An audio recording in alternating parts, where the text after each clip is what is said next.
1월 28일 금요일 NH투자증권의 모닝미팅 시작하겠습니다. 뉴욕 증시는 하락했습니다. 다우지수가 0.02% 내려서 약보합 마감했고 S&P 500은 0.54%, 나스닥 지수는 1.4% 떨어졌습니다. 섹터별로는 경기 소비재가 2.3%, 부동산이 1.8% 하락하는 등 5개 섹터는 내렸고 에너지와 유틸리티, 필수 소비재 등 6개 섹터는 올랐습니다. 테슬라와 인텔은 기대치를 상회하는 실적을 발표했음에도 불구하고 주가가 11.6%, 7% 하락했습니다. 테슬라는 공급망 우려가, 인텔에는 투자비 부담이 작용했습니다. 지난해 4분기 미국의 GDP 성장률은 연율 6.9%를 기록해서 월스트리트 저널이 집계한 전문가 예상치 5.5%를 상회했습니다. 주간 실업보험 청구 건수는 전주보다 3만 명 감소한 26만 명으로 전문가 예상치인 26만 5천 명보다는 적었습니다.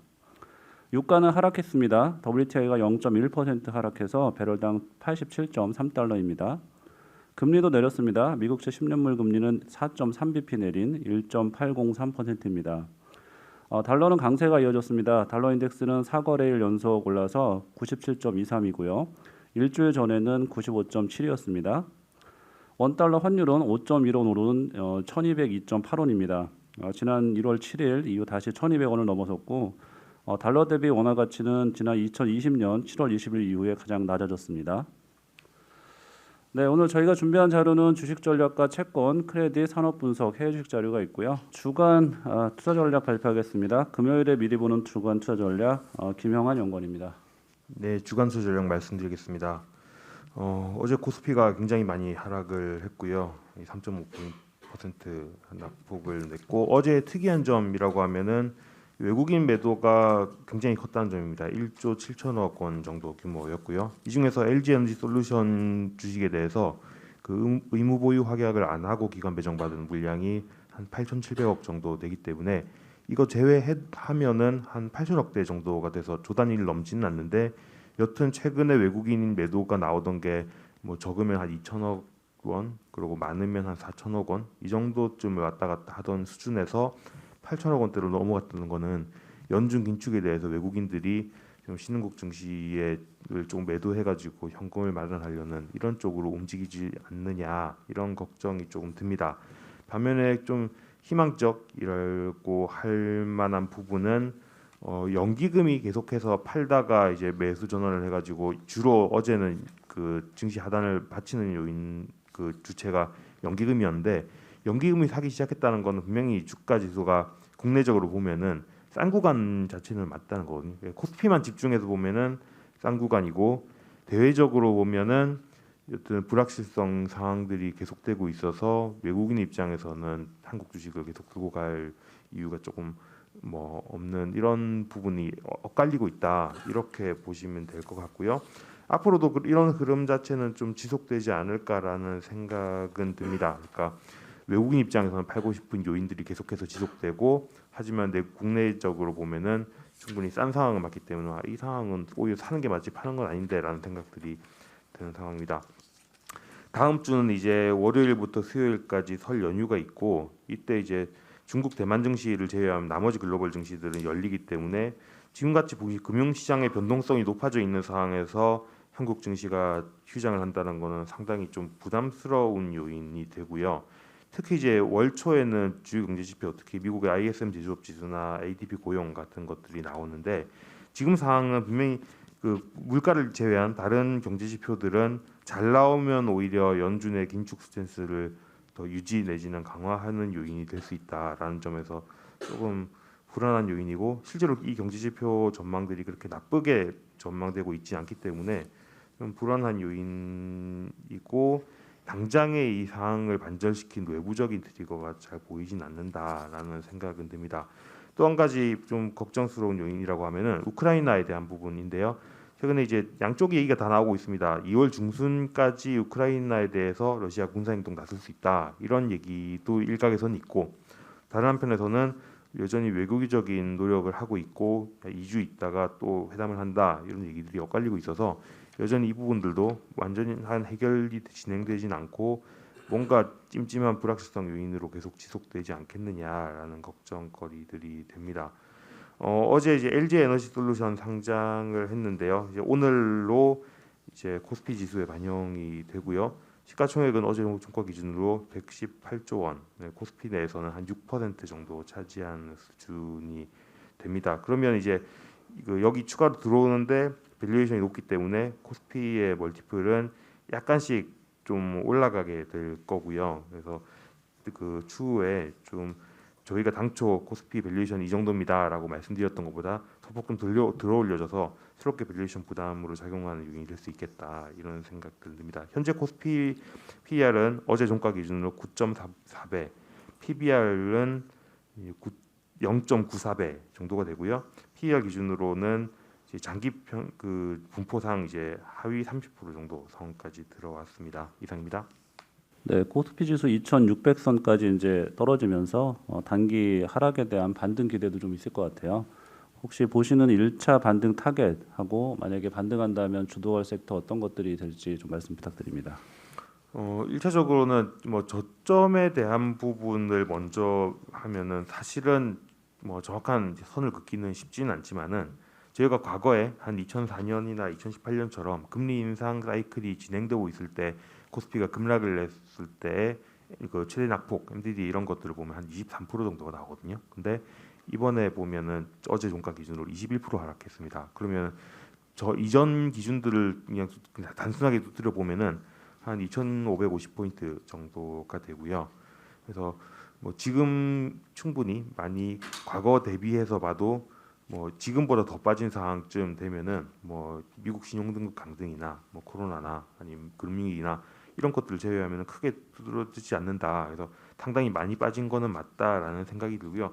예, 그러면 이제 언제라도 추세 전환은 아니더라도 기술적 반등은 나올 수 있는 상황인데 보통 기술적 반등이라고 하는 거는 낙폭의 50% 정도 늘리는 거를 얘기를 하거든요. 그러면 3천에서 지금 정도까지 밀렸다라고 생각하면은 1차 반등 목표선은 한 2,800 정도는 잡을 수 있지 않을까 싶습니다. 근데 그 시점이 정확하게 언제가 될 거다라고까지 특정하기는 좀 대외 상황이 뭔가 상황을 반전시킬 트리거가 딱 나와 있는 상황은 아니라서 싸긴 하지고 기술적 반등은 언제든 나올 수 있지만 시점을 특정할 만한 재료가 딱 지금은 구체하기는 쉽진 않다. 이 정도로 말씀드릴 수 있겠습니다. 이 글로벌리 보더라도 저희가 유독 특히 뭐 코스닥 시장은 유독 많이 빠진 상황인데 저희가 체크를 하지 못했던 어떠한 뭐 좀 악재라면 악재 이런 게 좀 있는 건지 뭐 혹시 이런 부분에 대해서 좀 고민을 해보신 적이 있으신지 좀 여쭤볼게요. 결국은 연준 긴축에 대한 강도가 제일 핵심이었던 것 같고요. 사실 뭐 저희도 그렇고 이제 지금 금융시장이 제일 당황한 부분이고 저희가 지금 걱정이랄까요?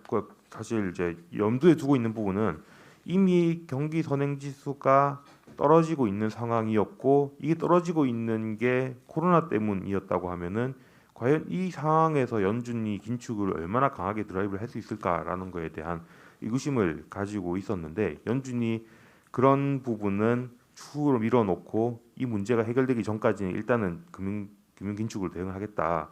라고 나온 부분이 저희가 전망했던 부분이랑 제일 큰 차이인 것 같고요.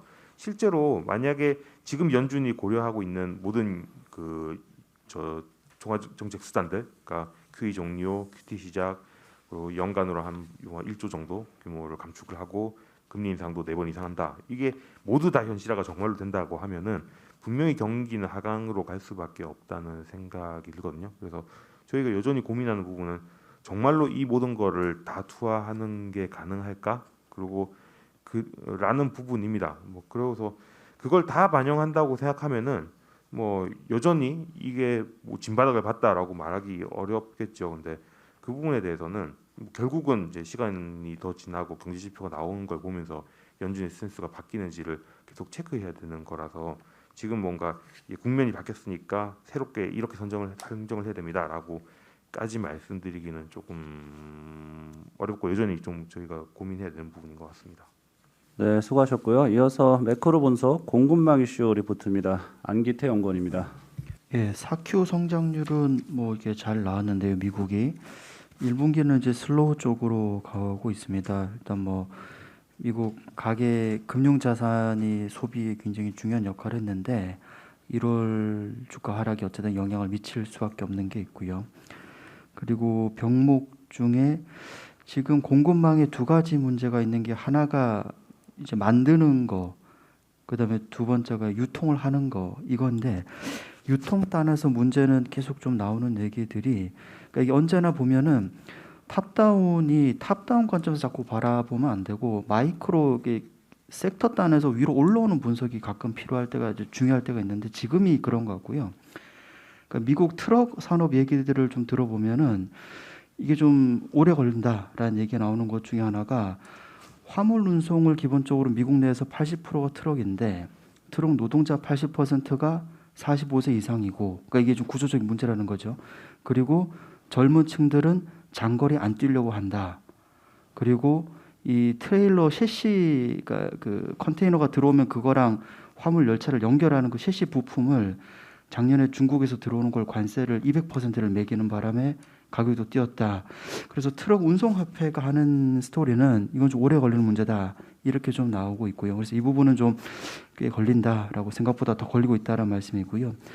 다만 이제 생산단에서는 조금은 풀리는 모습은 있습니다. 그러니까 예를 들어 뭐냐면은 이게 생산 계제가 중국인데 중국이 조금 그러니까 이게 코로나 전에는 미국 소비가 중국 생산에 선행을 했습니다. 원래 그러니까 소비를 해야 생산이 들어가는 거니까요. 근데 코로나19 이후에는 특이한 게 중국 생산이 미국 소비에 선행하는 게 좀 바뀌었습니다.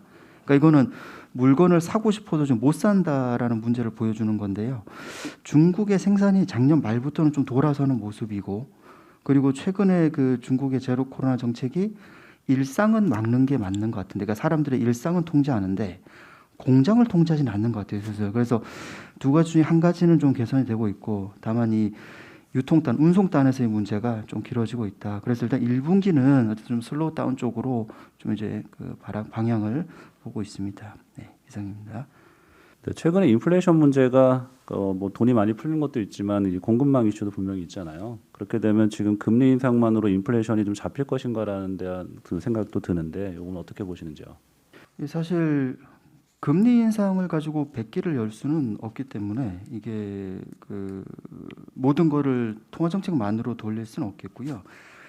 그래서 지금 생각할 수 있는 다음 그 스텝의 시나리오가 어떻게 볼 수 있냐면은 일단 긴축으로는 갈 겁니다. 당연히. 왜냐하면 인플레가 지금 가장 화두고 바이든 지지율이 인플레랑 완전 거꾸로 가고 있거든요. 그러니까 이게 정치적으로 압박이 들어오기 때문에 일단은 긴축을 가는데 그다음에 이제 이들도 곰곰이 생각해 보면은 금리 올린다고 백길이 열리는 게 아니기 때문에 지금 뭐 자산 축소나 이런 거에 대한 사이즈를 조금은 톤을 좀 조절할 수 있을 것 같거든요. 근데 그러려면은 명분이 있어야 될 겁니다. 명분이. 자기들이 그렇게 조금 긴축 톤을 늦출 수 있는 명분이 나와줘야 자기들도 하니까. 그러려면 이게 여름 정도에 가서 병목이 좀 풀려 있거나 내지는 병목은 안 풀리더라도 물가가 약간 지금보다는 그래도 좀 낮아 있으면은 그때 가서 톤을 바꿀 수 있는 거는 인플레를 잡는 요인 중에 하나가 병목도 있으니 통화정책 긴축을 조금은 조절할 수 있다. 이게 여름 정도 나오면은 분위기 반전의 어떤 좀 트리거 될 수 있지 않을까. 저는 그렇게 생각하고 있습니다. 네, 이어서 채권 리포트 발표하겠습니다. 차트 리포트고요. 박윤정 연구원입니다. 네, 코로나 국면에서 매크로 쪽 화두는 물가인데요. 이제 현재 자산 시장에 반영된 물가 기대치를 볼 수 있는 좀 가장 대표적인 지표는 BEI입니다. 실제로 10년물 BEI가 작년 11월에 2.8% 가까이 상승하면서 좀 물가 공포가 정점에 이르는 모습이었습니다. 그런데 이제 저희가 좀 주의해야 하는 부분은 이제 BEI는 국고채 금리와 물가채 금리의 차이값이시기 때문에 이제 물가채 수급도 BEI에 영향을 미칩니다. 이에 따라서 연준은 DKW라는 모델을 통해서 수급적 요인을 좀 분리해서 봅니다.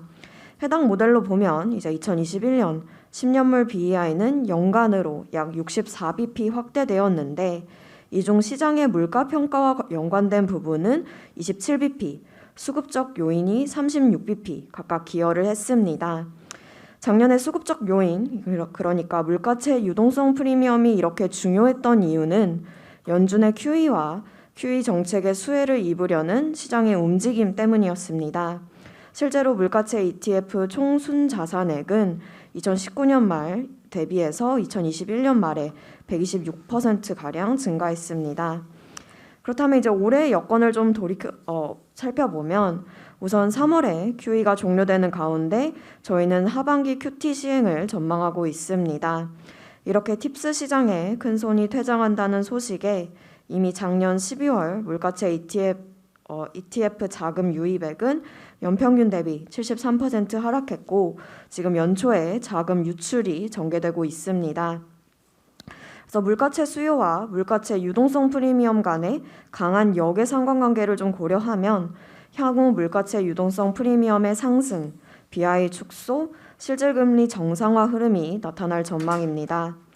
따라서 CPI나 이런 물가 지표의 안정화가 확인될 때까지는 실제로 시간이 조금 걸릴 수도 있겠지만 수급과 같은 기술적인 요인으로 인해서 실질금리 정상화는 예상보다 빨라질 수 있다라는 점 말씀드리도록 하겠습니다. 이상입니다.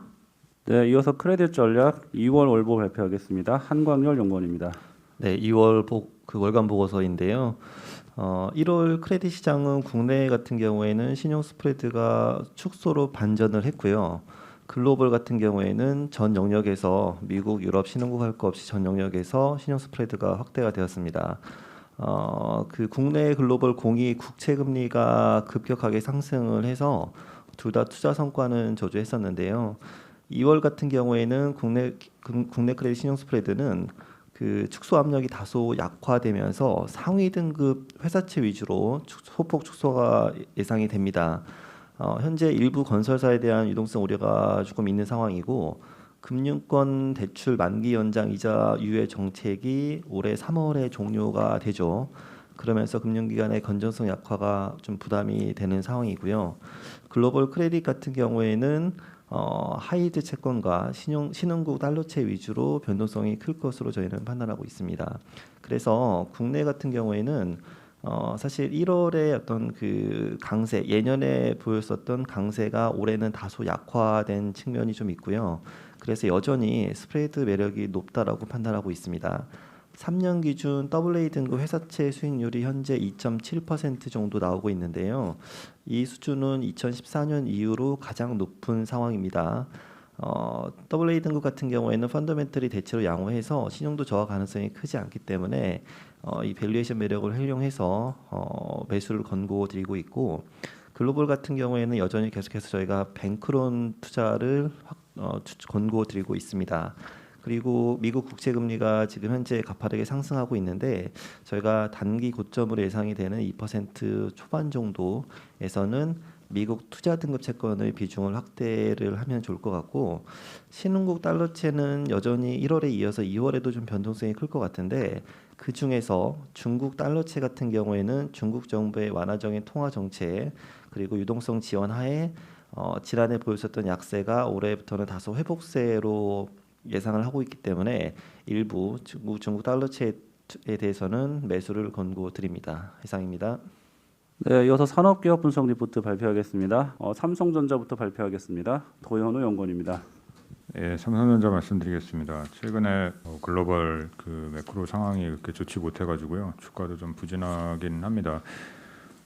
관련된 외부 변수 그런 영향은 투자 전략에서 잘 설명해 주실 것 같고요. 저는 이제 반도체 업종에 관해서만 최근에 어떤 상황인지 좀 말씀을 드리겠습니다. 삼성전자가 어저께 실적을 발표하고 컨퍼런스 콜을 주최를 했습니다. 4분기 실적은 지난번 잠정 실적 발표했을 때 어느 정도 이제 설명을 좀 드린 것 같고요. 1분기를 좀 말씀을 드리면 1분기 영업이익이 12.8조 원 나올 것 같습니다. 4분기도 그렇게 좋은 실적은 아니었는데 4분기보다 한 7% 정도 떨어지지 않을까 그렇게 생각이 됩니다. 제일 부진한 쪽은 이제 1분기가 비수기이기 때문에 반도체가 한 13% 정도 영업이익 줄어들고 디스플레이가 한 26% 정도 영업이익이 4분기 대비해서 좀 줄어들지 않을까 그렇게 생각을 하고 있습니다. 저희가 많이 말씀드렸듯이 메모리 가격 하락이 지난 4분기랑 그리고 이번 1분기, 2분기까지 지속이 된다라고 생각하고 있기 때문에 실적 감소의 주요 요인은 메모리 가격 하락이다 이렇게 생각하시면 될 것 같습니다. 최근에 삼성전자가 이제 경영진이 교체가 됐는데요. 회사에서 이전 경영진들이 파운드리나 메모리 쪽에서 너무 공격적으로 이제 공정 개발을 진행한 그런 것들이 있거든요. 그래서 이번에 뭐 그 경영진들이 좀 교체가 되고 그리고 메모리가 어차피 이제 다운 사이클이기 때문에 이번에 뭐 지난번에 그 예전에 안 좋았었던 그런 뭐 프로세스라든지 그런 뭐 개발 환경 이런 것들을 빅베스 차원에서 이번 상반기에 좀 다 떨고 간다 뭐 이런 약간 분위기인 것 같습니다. 그래서 실적은 이번 1분기랑 그리고 2분기까지는 크게 기대할 게 없다 이렇게 저희는 생각하고 있고 메모리 이제 수급 개선이 일어나는 하반기 때부터 실적 개선이 이제 본격적으로 나오지 않을까 그렇게 생각을 하고 있습니다. 컨퍼런스 콜에서 좀 주목해서 좀 들을만 했었던 내용은 투자에 관련된 질문에 대해서 회사가 메모리 이제 수급 개선을 위해서 2020년 캐파 투자를 보수적으로 진행하겠다. 여기에 대해서 좀 확인을 좀 시켜줬고요.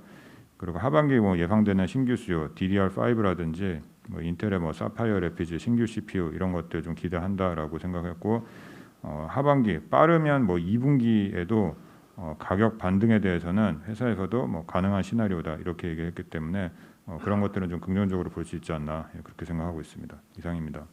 네, 말씀 주셨는데 어제 컨퍼런스 콜에서 상반기에 메모리 가격 반등 가능성도 하나의 시나리오로 본다라고 이렇게 답변을 했었잖아요. 관련해서 우리 시각은 좀 어떤지 다시 한번 정리 부탁드립니다. 저희는 1분기에 한 5% 정도 빠지고 2분기에도 한 5% 정도 빠지지 않을까 이렇게 생각하고 있고 3분기에 한 플랫 정도 그리고 4분기부터 이제 플러스 이렇게 추정을 하고 있습니다. 그리고 회사에서 상반기에 가격이 이제 올라간다라고 한 건 아니고 거기에 대한 질문에 대해서 뭐 그럴 가능성도 있다 뭐 이런 정도의 차원으로 대답한 거기 때문에 뭐 그렇게 보시면 될 것 같습니다. 은행산업 인덱스 리포트입니다. 정준섭 연구원입니다. 네, 은행 자료 말씀드리겠습니다. 이제 은행들이 이제 작년도 그렇지만 올해도 실적이 상당히 좋을 것으로 이제 예상하고 있습니다. 이제 커버리지 금융지주 4개 지배순이익은 작년은 이제 14.2조 예상하고요. 올해는 이제 15조 231억 그래서 21년보다도 5.6% 증가하지 않을까라고 보고 있습니다. 실적이 이제 개선될 거라고 보는 가장 큰 이유는 역시 이제 금리 상승에 따른 이제 NIM 개선입니다. 기준금리는 아시는 것처럼 이제 작년 8월과 11월 그리고 올해 1월 인상을 했고요. 하반기에도 인상이 상당히 유력시되는 상황입니다. 작년 8월에 인상한 거는 이제 작년 8월 인상분은 이제 약간 레깅을 두고 작년 4분기 NIM 개선으로 이어졌고요. 그리고 작년 11월, 올해 1월 인상분은 올해 상반기. 그래서 최소한 올해 상반기까지는 NIM 개선 트렌드는 지속이 된다. 그리고 하반기도 인상을 하게 되면은 그거는 NIM이 이제 올해 하반기나 내년까지도 개선을 좀 기대할 수 있는 부분이다라고 보고 있습니다. 이제 비이자보다 이자 쪽 실적 개선될 거고요. 또 이제 비은행보다 이제 은행 쪽에 이제 실적 개선이 두드러질 것이기 때문에 은행주 이제 다 좋게 보지만 그 중에서도 가장 선호한 종목은 우리금융지주 말씀드립니다. 근데 이 이제 은행이 이제 실적이 이제 잘 나오는데 이게 좀 국민 관점에서는 좀 불편한 시각들이 좀 있으신 것 같아요. 아무래도 좀 은행의 수익 대부분이 좀 이제 대출 이자에서 발생을 하니까 그런 게 아닌가라는 생각이 들고요. 특히 이제 지금처럼 이제 금리가 이제 많이 올라가고 또 이제 여러 가지 혼란스러운 상황에서는 이러한 현상이 좀 더 두드러지는 게 아닌가라는 생각이 듭니다.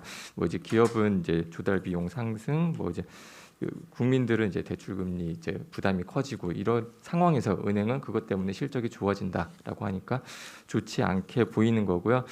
그래서 이제 은행에 대해서 이런 비판적 시각을 좀 완화시키기 위해서는 은행주 이제 뭐 이제 여러 가지 방법이 있겠죠. 이제 사회 공헌을 이제 확대한다든가 이런 방법도 있겠지만 이제 제가 주식 관점에서 보면은 이제 은행주가 좀 국민주가 되어야 된다라고 생각을 합니다. 이제 국민으로부터 이제 또 이익을 받았으니까 그걸 다시 국민으로부터 환원한다 이런 의미고요. 국민주가 되기 위해서는 일단 가장 먼저 필요한 건 주주 환원을 확대하는 것이다. 지금 배당 성향이 한 25에서 26% 정도 되는데 물론 수익률로 치면 이제 5에서 8% 나오니까 이제 상당히 높지만 성향으로 보면 여전히 충분하지 않다.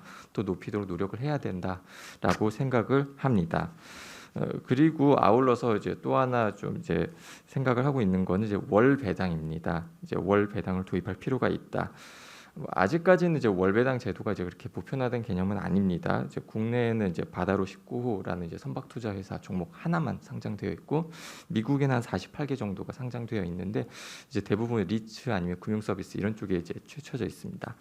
하지만 이 이제 월배당 제도를 도입을 하게 되면은 특히 이제 국민 관점에서 좋을 것 같습니다. 일반 법인 투자자, 법인 같은 개인, 그러니까 법인 기관 같은 경우는 분기 단위로 회계 결산이 이루어지기 때문에 뭐 이제 분기 배당만으로도 충분하다라고 이야기를 할 수 있지만 개인들은 이제 뭐 월급을 받거나 아니면 이제 연금을 받거나 월 단위로 이제 경제 활동이 이루어지기 때문에 이제 월 배당이 이제 실행이 된다라고 하면은 이제 특히 이제 은퇴를 앞둔 개인 투자자들 입장에서는 이제 훌륭한 이제 연금 소득이 되지 않을까라고 생각합니다. 질문 하나만 드리겠습니다. 은행주를 대안이 국민주가 되어야 된다고 말씀을 하셨는데 사실은 이렇게 월 배당을 하는 것보다 지금 체감적으로 느끼는 게 금리 인상 선제적으로 하기 전부터 은행의 대출 금리가 이미 많이 올랐던 것 같은데 규제 산업이어서 그럴 수도 있지만 금리가 오르기 전에 대출 금리 같은 거를 조금 덜 올리는 방법으로 님 개선을 좀 덜 받아가는 방법으로 국민들에게 환심을 살 수 있다는 생각은 러프하게 좀 드는데요. 이런 가능성은 없는 건지 월 배당은 사실은 좀 무리가 있을 거라고 생각을 해서 어떻게 생각하시는지 코멘트 부탁드리겠습니다. 사실 이제 그 금융 당국에서 이제 좀 무리하게 규제가 간혹 나오기는 합니다. 이제 대출 금리만큼 이제 조달 비용도 같이 올려라. 그러니까 이제 예금 이자도 같이 올려라라고 얘기를 하는데 근데 이제 이거를 은행권에서 먼저 선제적으로 나서기는 쉽지 않을 것 같습니다. 이거는 구조적으로 이제 은행업의 본질을 좀 이제 훼손하는 그런 부분이기 때문에 이제 정부에서 요구를 하면은 이제 어느 정도의 이제 모양새는 취할 수 있지만 이거를 은행에서 먼저 취하기는 쉽지 않다라는 생각이 들고요. 그래서 이제 은행권에서 좀 할 수 있는 방법이 일종의 좀 이제 주주환원 확대, 그다음에 이런 배당 제도의 도입이다라고 생각이 되고요. 당연히 당장 이 제도가 시행될 거다라고 보고 있지는 않습니다. 다만 이제 이러한 방법도 하나의 방법도 있다. 그리고 이 방법이 결국엔 또 이제 국민을 위한 방법일 수 있다라고 이제 아이디어 정도는 이제 생각해 볼 수 있다라고 생각합니다. 월배당을 하기 위한 여건하고 당위성 갖춰져 있다고 하셨는데요. 그러면 월배당을 하기에 제약이 될 만한 사항들은 어떤 것들이 있다고 생각하시는지 궁금합니다. 은행 입장에서 분기 단위로 하던 회계 결산은 월 단위로 바꿔야 하는 부수적인 문제들 포함해서 더 생각하는 게 있는지 궁금합니다. 사실 이제 월 배당을 하게 되면은 이제 매달 주주 명부를 폐쇄해야 되는 그런 이제 실무적인 문제는 좀 있을 것 같습니다.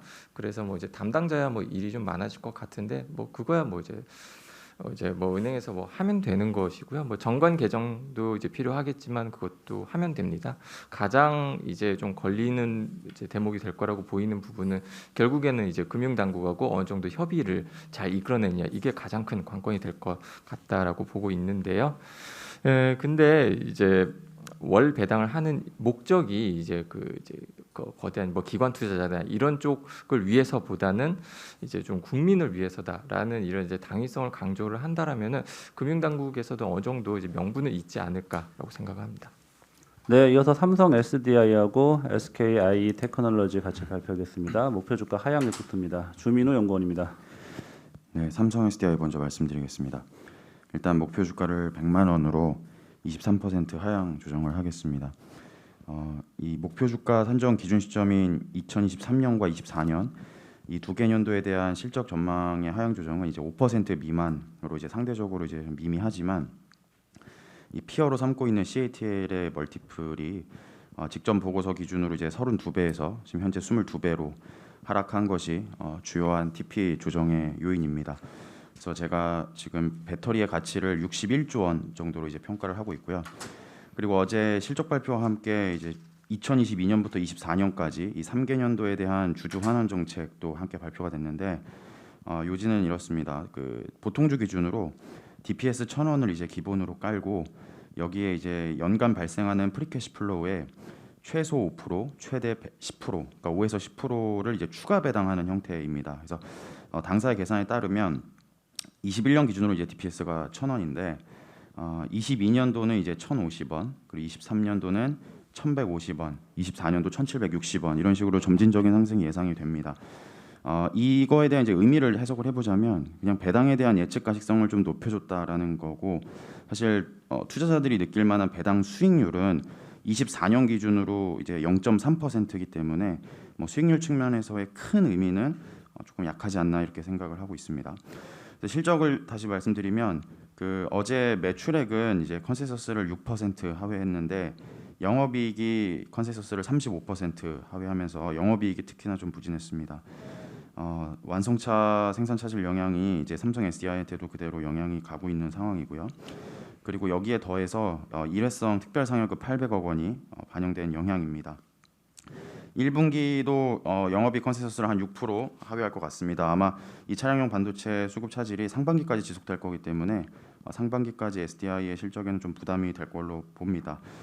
다만 이 영향이 기존 프로젝트들에 집중적으로 영향을 가하고 있지 사실 신규 배터리인 젠5에는 큰 영향은 없는 것으로 보입니다. 그래서 이 상반기에 어려운 이 시기를 삼성 SDI는 젠5로 좀 버틸 것 같고 실제로 배터리 3사 중에서 상반기 실적은 그나마 이 젠5 효과로 인해서 삼성 SDI가 가장 견조할 것으로 보입니다.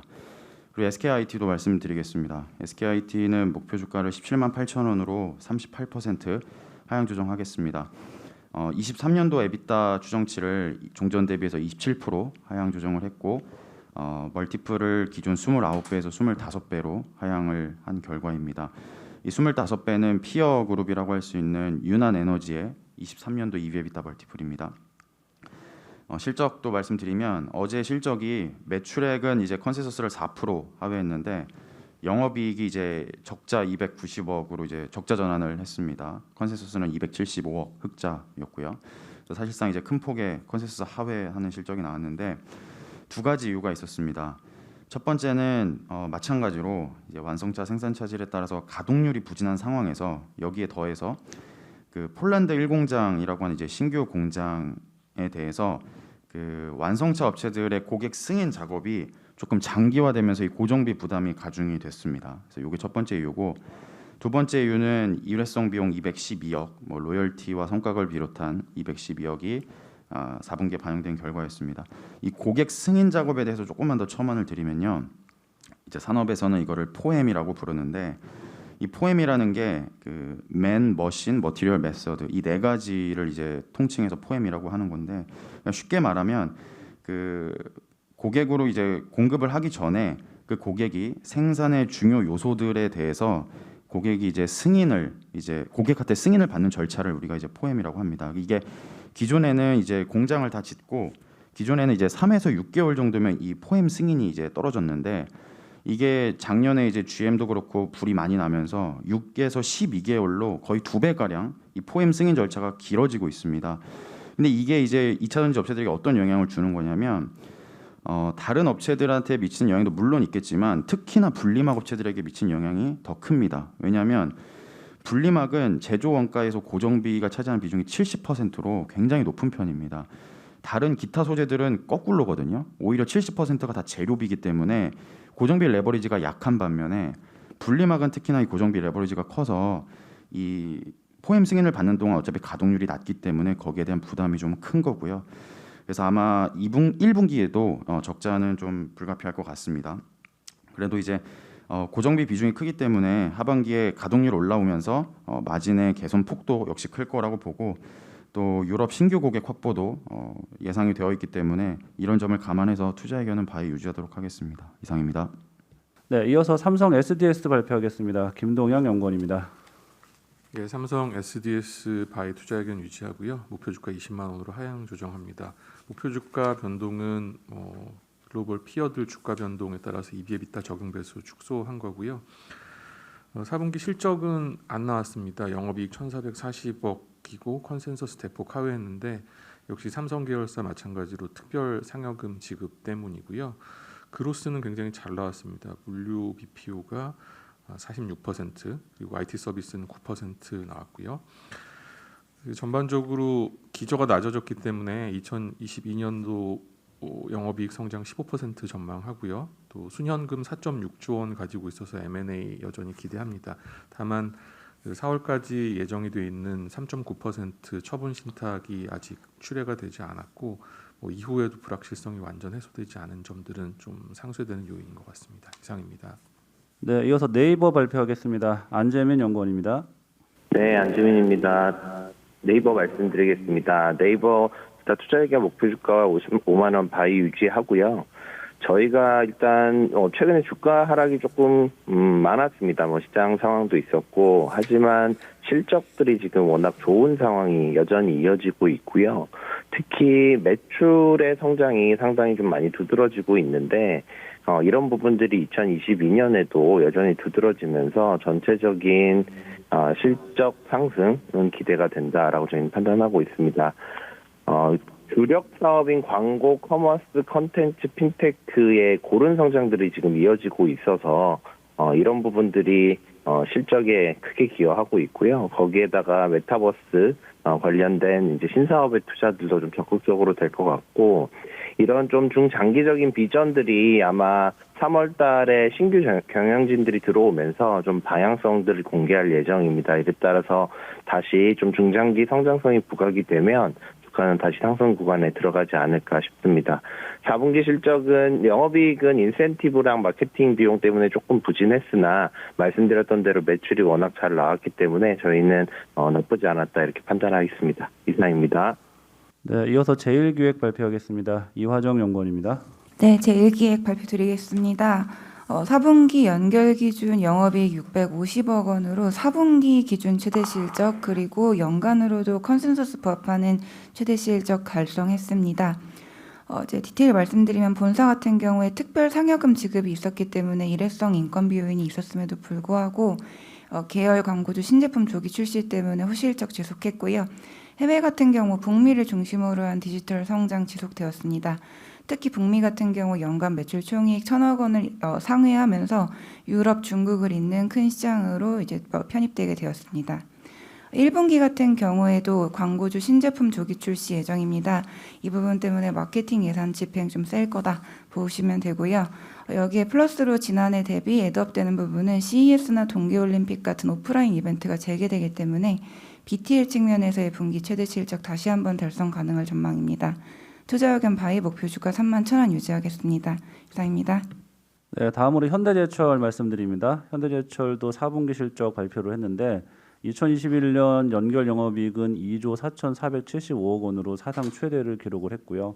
4분기 연결 영업이익은 7,721억 원으로 시장 컨센서스를 9.4% 하회를 했습니다. 영업이익 조금 생각보다 좀 덜 나온 거는 자동차 강판 가격 인상 등은 긍정적이었는데 철광석과 원료탄뿐만 아니라 스크랩이라든가 부원료 가격, 특히 또 에너지 가격들이 상승한 것들이 이익이 좀 더 생각보다 덜 나온 측면이 되겠습니다. 원래는 3분기에 이어서 4분기에도 이익이 좀 증가할 걸로 봤었는데 결론적으로는 3분기가 최대 이익이 됐고요. 4분기에 좀 감익을 했고 1분기에도 이익은 더 감소할 걸로 예상을 합니다. 지금 철광석이나 원료탄 가격이 좀 반등을 했는데 중국 내수 가격은 여전히 보합권에 있기 때문이고요. 판매 가격 인상을 통한 이익 개선은 좀 시간이 걸릴 것으로 예상을 합니다. 그렇지만 지금 중국에서 대출 금리 낮추고 있고 부동산 시장 안정화, 그다음에 인프라 투자 이런 것들이 좀 기대를 하고 있어서 긍정적인 점은 있습니다. 특히나 이제 올림픽 이후에 중국 정부의 생산이라든가 수요 측면의 정책 강도가 중요할 것으로 판단을 하고 있고 현재 주가는 PER 4.9배, PBR 0.3배 수준이어서 가치주로서의 투자 매력은 여전히 있다 이렇게 판단을 하고 있습니다. 네, 다음으로 한미약품 발표하겠습니다. 박병국 연구원입니다. 네, 한미약품 4분기 실적 리뷰 말씀드리겠습니다. 일단 4분기 연결 기준으로 영업이익이 447억 원 나오면서 당사 추정치나 컨센서스 수준인 한 320억, 330억보다 잘 나왔습니다. 근데 일단 일회성 수익이 있었던 게 기술료 수익이 219억이 있었고요. 이 기술료 수익은 앱토즈라든지 아니면 중국 아파메드로부터 기술 이전한 성과로서 들어온 계약금이다라고 보시면 될 것 같습니다. 근데 이런 부분들이 사실 크게 기대되는 파이프라인들이 아니기 때문에 뭐 당장 이후에 들어올 마일스톤이나 로열티들이 기대가 되는 그런 상황은 아닙니다. 근데 이게 별도에 다 인식이 됐어요. 그래서 별도에 인식된 게 219억 기술료가 있는데 그 외에 이제 국내 영업으로 치면은 영업이익이 거의 뭐 2-30억밖에 나지 않았다라고 보시면 될 것 같습니다. 그리고 연결 영업이익이 좀 잘 나온 이유는 중국에서 지금 뭐 사업을 하고 있는 북경한미에서 뭐 견조하게 매출이 계속 올라오고 있는 덕분이다라고 보시면 될 것 같습니다. 다만 뭐 목표 주가라든지 아니면 투자 의견을 계속 홀드로 하는 이유가 가장 기대되는 파이프라인 뭐 롤론티스나 포지오티닙을 가지고 간 미국 쪽 파트너사인 스펙트럼 파마투티컬의 상황을 보면은요 어제도 33% 주가가 좀 빠졌습니다. 일단 S&P 스몰캡 600에서 빠진다라는 뉴스가 주가에 좀 그렇게 작용을 했는데 그런 부분들이 1월 초에 있었던 뭐 인력 감축을 30% 진행을 한다 이런 좀 안 좋은 뉴스들이 계속 이어지고 있습니다. 그래서 투자 의견은 계속 홀드 유지하도록 하겠습니다. 이상입니다. 네, 다음은 해외 주식 울프스피드 발표하겠습니다. 임지용 연구원입니다. 네, 울프스피드 실적이 나왔고요. 이제 실적 발표하고 어제 주가가 장중에 9% 정도 올랐다가 장이 빠지면서 약보합 마감을 했습니다. 전반적으로 호실적이나 긍정적인 사업 전망을 제시를 했고요. 사실 올해가 이 실리콘 카바이드 시장 개화의 원년이라고 좀 보고 있고 전반적으로 핵심 수요인 전기차 외에도 뭐 선박, 뭐 이 충전 인프라, 뭐 EV톨 같은 다양한 애플리케이션으로 수요처가 확산되고 있습니다. 그래서 예상보다 좀 더 빠른 속도로 실리콘 카바이드를 채택을 하고 있다라고 보시면 될 것 같고. 또 주요 이제 포인트로는 이제 최대 실리콘 카바이드 팹인 모아이크 밸리가 본격 가동이 될 거라고 이번 분기부터 가동이 될 거라고 예상을 하고 있기 때문에 저희는 하반기부터 좀 본격적인 잉여 현금 흐름 개선을 좀 볼 수 있지 않을까라고 좀 보고 있고 뭐 전반적으로 이제 저희는 이제 울프스피드를 좀 긍정적으로 좀 보고 있습니다. 이상입니다. 네, 이상으로 모닝 미팅 마칩니다.